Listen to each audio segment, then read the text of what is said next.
दोस्तों की जैसा अपने पिछले वीडियो में हमने यह जानने का कोशिश किया था कि लो लेवल प्रोग्रामिंग लैंग्वेज क्या होता है, तो आइए इस वीडियो में हम जानने का प्रयास करते हैं कि हाई लेवल लैंग्वेज।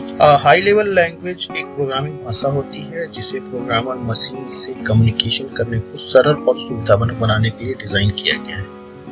इस भाषा में प्रोग्रामर को केवल लॉजिकल और एल्गोरिथम पे काम करना होता है। हाई लेवल भाषाएं मशीन का उपयोग प्रोग्रामिंग को एस्टेब्लिशमेंट वर्क को पूरा करने के लिए किया जाता है, जैसे कि software development, data processing and visual programming जैसे काम को करने के लिए किया जाता है। हाई लेवल भाषा को समझाने और कन्वर्ट करने के लिए कम समय और मेहनत की जरूरत पड़ती है, क्योंकि ये भाषाएं मशीन कोड में नहीं लिखी जाती और प्रोग्रामर को समझना और लिखने में इसमें ज्यादा आसानी होती है, जिससे वो अपने प्रोजेक्ट को जल्दी से पूरा कर पाते हैं। हाई लेवल लैंग्वेज के उदाहरण के रूप में बहुत सारी भाषाएं हैं, पर मुख्यतः अगर हम बात करते हैं तो C plus plus, Java, Python, Ruby, HTML, SQL, JavaScript, PHP, ये ऐसी भाषाएं हैं जिसको हम हाई लेवल लैंग्वेज के उदाहरण के तौर पर ले सकते हैं। प्रोसीजरल प्रोग्रामिंग लैंग्वेज एक प्रकार की प्रोग्रामिंग पैराडाइम है जिसमें प्रोग्राम को एक दिशा निर्देशित दृष्टिकोण से समझा जाता है। इस प्रोग्रामिंग पैराडाइम में प्रोग्राम को सीरीज में कामकाज के स्टेट में दिशा निर्देश, जिसे हम डायरेक्शन कहते हैं, के रूप में अरेंज किया जाता है। यह प्रोग्राम हाई लेवल लैंग्वेज में स्पेशल डायरेक्शन देने की जगह पर स्पेसिफिक स्टेप का उपयोग करता है जो एक सीक्वेंस से एग्जीक्यूट होते हैं। ध्यान दीजिए, यह स्पेशल डायरेक्शन देने की जगह स्पेसिफिक स्टेप का उपयोग करता है जो एक सीक्वेंस से एग्जीक्यूट होता है और जिन्हें प्रोसीजर या फंक्शन कहा जाता है, जो डेटा को प्रोसेस करने के लिए और संचालित करने के लिए जिनका उपयोग किया जाता है। प्रोसीजरल प्रोग्रामिंग का मुख्य विशेषता कई तरह का है, जिसमें से कुछ यहाँ पर उदाहरण के तौर पे लिया जा रहा है। Top down design. Top down design एक प्रोग्रामिंग सिस्टम की डिजाइन तकनीकी है जिसमें एक प्रोजेक्ट को आवश्यकता के अनुसार डिवाइड किया जा सकता है। इस तकनीक में पहले पूरे प्रोजेक्ट को एक हाई एंड पर डिजाइन किया जाता है और फिर इसी डिजाइन को लो एंड पर अधिक सिक्योरिटी के साथ डिवाइड। टॉप डाउन डिजाइन का जो मुख्य विशेषता है वह आरंभिक विशेषता और डिजाइन जो होता है वो पहले पूरे प्रोजेक्ट को डिजाइन करना, जिसमें प्रोजेक्ट की रिक्वायरमेंट क्या है, प्रोजेक्ट का टारगेट क्या है, ये सब पहले ही क्लियर की है। दूसरे पे हम आते हैं फंक्शन प्रोसीजर। ये प्रोसीजरल प्रोग्रामिंग में प्रोग्राम को छोटे छोटे स्वतंत्र उपक्रमों में डिवाइड करता है जिन्हें फंक्शन या प्रोसीजर कहा जाता है। ये प्रोसीजर रिपीट भी किया जा सकता है और कई और प्रोग्राम में इसको फिर से रीयूज भी किया जाता है। डेटा एब्स्ट्रैक्शन प्रोसीजरल प्रोग्रामिंग में इसको यूज किया जाता है। ये अच्छी परिभाषा द्वारा अलग किया जा सकता है, जिसमें उपयोगकर्ता को डेटा के आवश्यक विवरणों की चिंता नहीं करनी। नेक्स्ट पे हम आते हैं मॉड्यूलरिटी। ये प्रोसीजरल प्रोग्रामिंग में प्रोग्राम को छोटे छोटे भागों में डिवाइड करता है जिन्हें मॉड्यूल कहा जाता है। यह मॉड्यूल बड़े प्रोजेक्ट को एग्जीक्यूट करने में काफी help. Control structure procedural programming में विभिन्न निर्णय और नियंत्रण संरचना जैसे लूप, स्विच जो हम यूज करते हैं, जो प्रोग्राम को एग्जीक्यूट करने में काफी हेल्पफुल होता है। डेटा टाइप में प्रोसीजरल प्रोग्रामिंग में विभिन्न प्रकार के डेटा टाइप जैसे न्यूमेरिक, स्ट्रिंग्स, स्ट्रक्चर प्रदान किए जाते हैं जिन्हें प्रोग्राम के किसी भी पार्ट में यूज किया जा सकता है। स्टेटमेंट प्रोग्रामिंग में एक इंस्ट्रक्शन या कमांड होता है, इनके माध्यम से प्रोग्राम को विभिन्न काम के लिए एक डायरेक्शन या निर्देश किया जा सकता है और उसे आवश्यकता अनुसार डिवाइड भी किया जा सकता है। डेटा हाइडिंग एक प्रोग्रामिंग प्रिंसिपल है, जिसका मतलब होता है कि डेटा और उसके विशेष विवरणों को सिर्फ उस क्लास या मॉड्यूल में दिखाई देना चाहिए जिन्हें वे प्रयोग करना चाहते हैं। यह प्रोग्रामिंग की सिक्योरिटी, अपडेटेबिलिटी और मेंटेनेबिलिटी को बढ़ावा देने के लिए एक मेजर कंपोनेंट।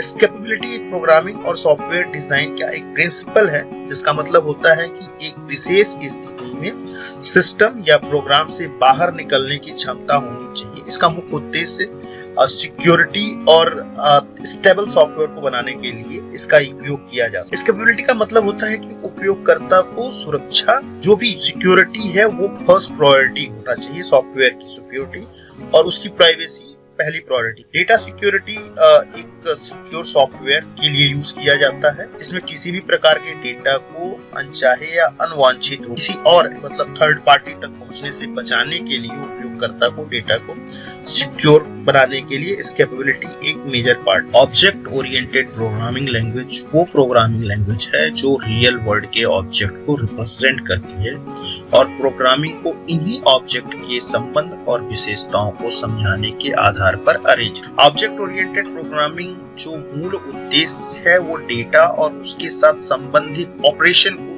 एक ही एकत्रित यूनिट के रूप में अरेंज करना, जिसका मतलब होता है कि एक प्रोग्राम ऑब्जेक्ट्स और उसके साथ ही जो फंक्शनैलिटी है मेथड को संयुक्त रूप से प्रतिबंधित करने के लिए डिजाइन किया जा सकता है। तो ऑब्जेक्ट ओरिएंटेड प्रोग्रामिंग के कुछ इंपॉर्टेंट कंपोनेंट्स जो होते हैं वो होता है क्लास। क्लास एक डेटा और उसके साथ संबंधित मेथड की एक ब्लूप्रिंट होती है। क्लास पे डेटा अरेंज किया जा सकता है और मेथड डेटा को प्रोसेस करना और मैनिपुलेट करने के लिए यूज किया जाए। ऑब्जेक्ट क्लास का एक इंस्टेंट होता है, जिसका मतलब होता है कि जब आप एक क्लास को बनाते हैं तो आप एक ऑब्जेक्ट का निर्माण करना है जिसमें क्लास के द्वारा परिभाषित डेटा और मेथड। इनकैप्सुलेशन का मतलब होता है कि डेटा और उसके संबंधित मेथड को एक संरक्षित कैप्सूल के रूप में, पैकेज के रूप में उसको तैयार किया जा सकता हो, जिससे डेटा को सिक्योर बनाया और उसके स्ट्रक्चर को अच्छी तरह से डिजाइन किया जा सके। इनहेरिटेंस का मतलब होता है कि आप एक क्लास की जो विशेषता है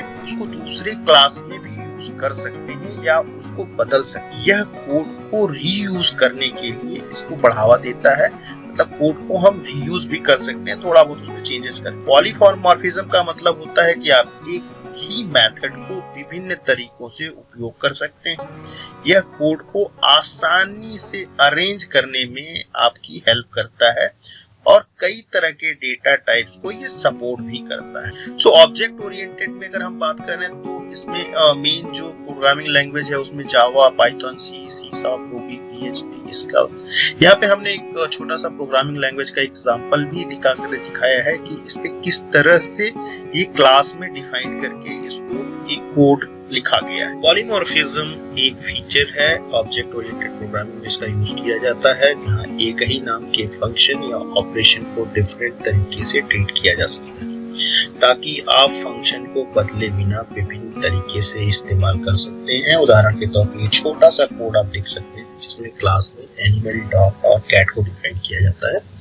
पॉलीमॉर्फिज्म दो तरह का होता है। कंपाइल टाइप पॉलीमॉर्फिज्म यह उस समय काम करता है जब कंपाइलर कोड को कंपाइल करता है। इसमें एक फंक्शन के डिफरेंट वर्जन को एक ही नाम से विभिन्न तरीकों से ओवरलोड किया जा सकता है। इसमें आवश्यक फंक्शन को उपयोग करते समय निर्धारित किया जा सकता है। उदाहरण के तौर पर फंक्शन के पैरामीटर टाइप, फंक्शन का रिटर्न टाइप या फंक्शन के नाम से उपयोग किया जा सकता है। पॉलीमॉर्फिज्म में दूसरा जो प्रकार है वो होता है रन टाइम का। रन टाइम उस समय काम करता है जब प्रोग्राम रन टाइम पे चल रहा होता है। इसमें फंक्शन के विभिन्न वर्जन को विभिन्न उपयोग में ओवरराइड किया जा सकता है ताकि एक ही नाम के फंक्शन को डिफरेंट तरीके से यूज किया जा सके। इसका जो मुख्य लाभ है वो है overloading, overriding and abstraction. Overloading एक मेथड के नाम पर उपयोग किया जा सकता है जिसमें उपयोगकर्ता के द्वारा पास किए गए पैरामीटर के आधार पर अनेक बार डिफाइन करने की क्षमता होती है।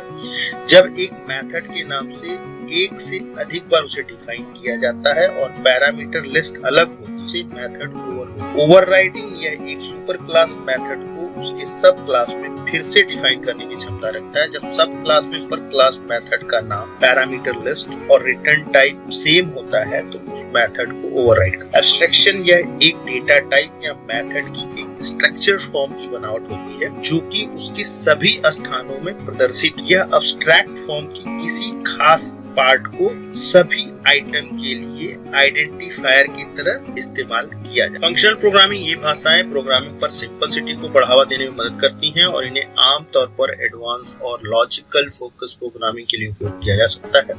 कुछ फंक्शनल प्रोग्रामिंग भाषाओं के उदाहरण में निम्नलिखित प्रोग्रामिंग भाषाएं शामिल हैं जिसमें हैस्केल, लिस्ट, स्कीम, फ्लोट एंड क्लोजर। और फंक्शन प्रोग्रामिंग भाषाएं नए और कैरेक्टरिस्टिक प्रोग्रामिंग के लिए एक विकल्प प्रदान करती हैं। यहाँ दो तरीके से हम एक लिस्ट में 2 से अधिक अंकों को डबल करने का कोड पे हम आपको एक एग्जांपल देते हैं। पहले तरीके में हमने एक खाली सूची बनाई है जिसमें डबल अंडरस्कोर नंबर बनाया है और फॉर लूप का यूज करके हाई डिजिट को ढूंढकर उसे डबल किया जा रहा है। दूसरे तरीके से हमने दो फंक्शन इज ग्रेटर देन 2 और डबल बनाए और उन्हें हाई डिजिट को ढूंढने के लिए फिल्टर और मैप फंक्शन का इस्तेमाल किया गया। फिल्टर फंक्शन उन अंकों को फाइंड करता है जो इज ग्रेटर देन 2 को ट्रूथ रिटर्न करते हैं और मैप फंक्शन उन्हें डबल फंक्शन के साथ गुणा करता है। तो इस तरह से फंक्शनल प्रोग्रामिंग काम कर। स्क्रिप्टिंग लैंग्वेज वे प्रोग्रामिंग भाषाएं हैं जो स्क्रिप्ट लिखने और ऑपरेट करने के लिए बनाई गई हैं। इन भाषाओं का उपयोग आमतौर पर automation, web development, data processing और रैपिड प्रोटोटाइपिंग के लिए यूज किया जाता है। इन्हें इंटरप्रेटेड किया जाता है, इसका मतलब है कि उन्हें ट्रांसलेशन की जगह पर बारीकियों से पढ़ा जाता है और इमीडिएटली उसको एग्जीक्यूट किया जाता है। स्क्रिप्टिंग लैंग्वेज की कुछ मुख्य विशेषताएं होती हैं जिसे हम कहते हैं सिंपलिसिटी। ये भाषाएं सरल और आसान सिंटैक्स के साथ आती हैं जिससे कि उन्हें सीखने और उपयोग करने में बहुत आसानी होती है। डायनामिक टाइपिंग, ये भाषाएं डायनामिक टाइपिंग को सपोर्ट करती हैं जिसका मतलब है कि आपको डेटा टाइप से पहले स्पेसिफिक करने की आवश्यकता नहीं होती, आप सिंपली बस उसे यूज कर सकते हैं। एक्सटेंडेबिलिटी, ये भाषाएं अन्य प्रोग्राम और उनके सिस्टम को आसानी से समझती हैं और इन्हें एक्सटेंड किया जा सकता है। डोमेन सपोर्ट भी करती हैं स्क्रिप्टिंग भाषाएं, डोमेन जैसे कि web development, data processing, system administration के लिए उपयोग किया जा सकता है। कुछ मेन इसका लैंग्वेज शामिल है जिसमें हम पाइथन, जावा स्क्रिप्ट, रूबी और पर्ल का यूज कर सकते हैं। जिसमें यहाँ पे कुछ कोड के आगे हम बात करते हैं मार्कअप भाषाएं। मार्कअप भाषाएं वो भाषा होती है, वो लैंग्वेज होता है जो डेटा को स्ट्रक्चर वे में रिप्रेजेंट करने या डिस्प्ले करने के लिए यूज किया जाता है। ये लैंग्वेज विशेष टैग या मार्कअप का उपयोग करती है जिससे डेटा को डिस्प्ले करते हैं, जिन्हें आमतौर पर हम ब्राउजर या एप्लीकेशन इंटरप्रेट कहते हैं। ये डेटा को स्ट्रक्चर बनाने के लिए एक सपोर्टिंग माध्यम देती हैं, लेकिन इनका इसमें कोई ग्रामेटिकल प्रोग्रामिंग भाषा नहीं। उदाहरण के तौर पर HTML hypertext markup language web को स्ट्रक्चर करने के लिए इसका उपयोग किया जाता है या वेब कंटेंट को text, image, link, form, video, audio आदि के रूप में दिखाने के लिए और उसको टैग करने के लिए यूज किया जा सकता है। XML डेटा को स्ट्रक्चर करने के लिए उपयोग किया जाता है, डेटा को डिफरेंट फॉर्मेट में डिस्प्ले करने का अनुमति देता है और यह डेटा को बदलने और शेयर करने के लिए एक स्टैंडर्ड प्रदान करता है। CSS कास्केडिंग स्टाइल शीट, ये वेब पेज के अपीयरेंस पार्ट को कम्युनिकेट करने के लिए यूज किया जाता है। यह वेब पेज की लुक और फील को डिस्प्ले करने के लिए काफी अच्छा होता है, जैसे कि फॉन्ट, कलर, मार्जिन, पैडिंग आदि को अरेंज करने के लिए CSS का इस्तेमाल किया जाता है। डोमेन स्पेसिफिक लैंग्वेज एक प्रकार की प्रोग्रामिंग लैंग्वेज है जो केवल एक स्पेशल एरिया के डोमेन के लिए डिजाइन किया जाता है। यह एक उदाहरण स्थानांतरण भाषा होती है जिसका उद्देश्य किसी स्पेशल वर्क को इजीली एग्जीक्यूट करना होता है जिससे कि उस क्षेत्र के स्पेशल डोमेन एक्सपर्ट को काम करने में आसानी हो। यह दो प्रकार का होता है, डोमेन स्पेसिफिक लैंग्वेज। इस प्रकार के DSL की स्पेशल एरिया के लिए डिजाइन किया जाता है जैसे कि science, engineering, database management, graphics design, web design. इस प्रकार के DSL का उदाहरण है मेटालैब, लाटेक्स, SQL, HTML। इन भाषाओं का उपयोग उन विशेष कार्यों के लिए होता है जो उनके डोमेन में आते हैं। दूसरा syntax and semantic based DSL, ये एक सिंटैक्स और असेमेंटिक द्वारा स्पेशल वर्क को करने की अनुमति देता है जिससे कि उस एरिया के एक्सपर्ट को किसी और क्षेत्र में बेहतर काम करने में मदद मिलती है। डोमेन स्पेसिफिक लैंग्वेज के कई फायदे हैं, जैसे कि अगर हम बात करें तो डोमेन स्पेसिफिक लैंग्वेज डोमेन के विशेषज्ञों को उनके काम को सुनिश्चित करने के लिए हेल्प करता है, जो उनके काम में तेजी भी लाता है। ये काफी इजी होता है, प्रोग्रामिंग कार्यों को सरल तरीके से समझने और आसानी प्रदान करता है क्योंकि वो डोमेन के एक्सपर्ट के कार्य के नियमों और उनकी शैलियों का पालन करता है। यहाँ पे कुछ स्पेसिफिक डोमेन लैंग्वेज के बारे में डिस्कस किया गया है जिसमें SQL है, HTML है, CSS है, लाटेक्स है, डोमेन स्पेसिफिक लैंग्वेज किट है और R और मेटालैब है। पीछे हमने HTML, CSS के बारे में समझा था। यहाँ पे हम देखते हैं SQL स्ट्रक्चर क्वेरी लैंग्वेज क्या है। Structure query language database management system के लिए डोमेन स्पेसिफिक लैंग्वेज है जिसका यूज डेटाबेस की स्कीमा के निर्माण, डेटा को प्रेजेंट करना और उसकी क्वेरीज के लिए किया जाता है। रीचेक्स को बात कर रहे हैं हम, रेगुलर एक्सप्रेशंस, ये रेगुलर एक्सप्रेशन टेक्स्ट पैटर्न की सर्च और रिप्लेसमेंट के लिए डोमेन स्पेसिफिक लैंग्वेज होती है। लाटेक्स साइंस मैथ और टेक्निकल डॉक्यूमेंटेशन के लिए डोमेन स्पेसिफिक लैंग्वेज है। इसका उपयोग साइंटिफिक डॉक्यूमेंट्री तैयार करने के लिए अमूमन किया जाता है। DSL domain specific language kit है। ये एक टेक्नोलॉजी है जिसका उपयोग कोड जनरेटिंग और डोमेन स्पेसिफिक लैंग्वेज के डेवलपमेंट के लिए इसका किया जाता है। और मेटा लैब ये डेटा एनालिसिस और कंप्यूटेशन की डोमेन स्पेसिफिक लैंग्वेज के लिए इसका उपयोग किया जाता है, जिनका उपयोग विज्ञान और साइंस और इंजीनियरिंग में ज्यादातर इस्तेमाल होता है। ये थी कुछ मुख्य डोमेन स्पेसिफिक भाषाएं, लेकिन वास्तविकता में ये इनसे भी और अधिक है और इनसे ज्यादा इनकी विशेषताएं हैं।